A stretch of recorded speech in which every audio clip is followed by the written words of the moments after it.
Mga guys, gusto niyo bang kumita ng passive income mula sa inyong internet expenses?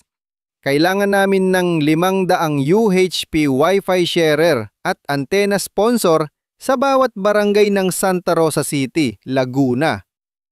Ang layunin natin ay makamit ang 20,000 subscribers sa bawat barangay na magbabayad lamang ng 50 piso kada buwan para sa internet. Kung mayroon kang internet sa bahay o sa iyong negosyo na hindi bababa sa 100 megabits per segundo, maaari ka nang kumita ng passive income kada buwan.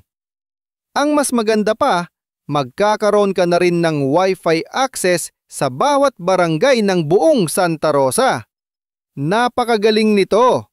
Isipin mo na lang na mayroon kang internet access sa buong Santa Rosa.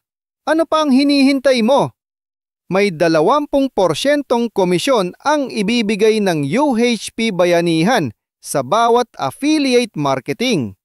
Mag-message ka na sa video na ito at simulan mo na sa iyong barangay.